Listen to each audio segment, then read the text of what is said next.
Now, the issue with that is Diddy is currently locked up at MDC Brooklyn. He's been housed there since September. So he could have got paid off. He could have got promised something, anything. He could have insider conversations. Exactly. So the issue with that, the obvious issue with that is what you guys just said. But the bigger problem that the judge had, and he took a minute to scold both sides, the prosecutors and Diddy's team, because he's like, y'all got to do better. How did he get this far? Yeah, how did he get to the point where he's coming in front of the court and this is being put on record? Not only does it not look like, it doesn't look good, right? Like, it looks like there's laziness happening, but also too, y'all, this takes a lot of time. Like, we don't want to waste people's time here, so y'all have to do better, because there can't be slips, and these accusations are very serious. We can't slip. Things can't slip.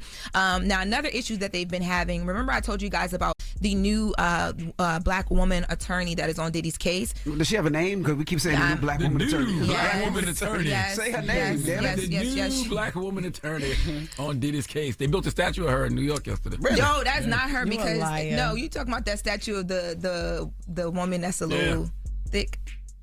That's not her. The woman that I'm referring to, her name is Nicole Westmoreland, and remember I told y'all she's a beast at the examination, the cross examinations, according to her career history. Now, that was one conversation, but now they're having a conversation about an attorney named Mark Geragos. Have you guys ever heard of him? No. Big business when it comes to this legal thing. His daughter is one of Diddy's lead attorneys on this case, right? But he's supposed to not be officially representing Puff, but it's seeming like he's been consulting the team or whatever. But he has this podcast that he does, and I believe he does it in a partnership with TMZ.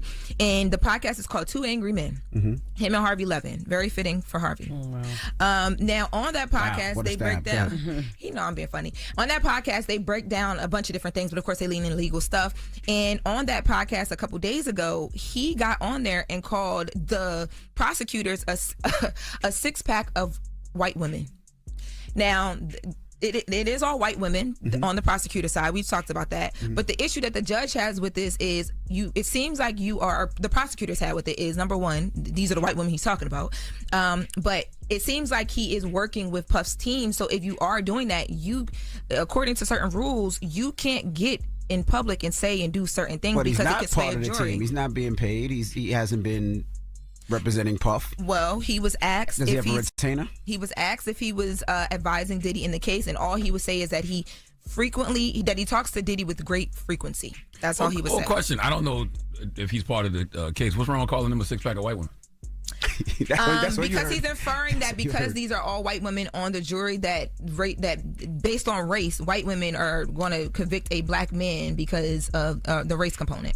That's what he's implying by keep pointing to the fact that it's all white women who are going to prosecute Puff. Yeah, but if he doesn't have a retainer and he's not on quote unquote Diddy's official team, he should be able to say what he wants to say. And why can't he just say that? Like, why do people got to be cute? Why can't he just say because of this? I mean, even if he does get to it, and I'm sure that he's probably gotten to it on the podcast. I haven't listened to the podcast. That's an issue, according to the prosecutors, because he's a very prominent attorney. Your daughter is the lead attorney for Puff. In my opinion, even if you're not consulting, it's an issue because facts are still facts. But observations are still observations. But you can't. I can't. If I'm doing that on their team, I can't sway a jury's opinion. And obviously, the jury are seeing things because they keep getting on the stand and admitting that they're seeing it. But I get you, but the jury got eyes. The jury can look and see. God dang, that's a sick pack of white women over there. And rapping. See, that's not right, because the prosecutor could release all the things that they release, but he's not on the team and he's doing a podcast talking about it, and now it's a problem because there's a gag order in place. But now I just want to wrap this up because we got to get out of here. The judge disagreed with Geragos, who said that the Supreme Court has said that defendants and their lawyers have a constitutional right to publicly defend themselves. So the attorney shouldn't be gag ordered in anything connected to this Diddy case. The judge said, nope, I don't agree with that. And he also threatened to hold Geragos in contempt of court if this happens again. So he says he's going to be listening to the podcast and nothing better slip.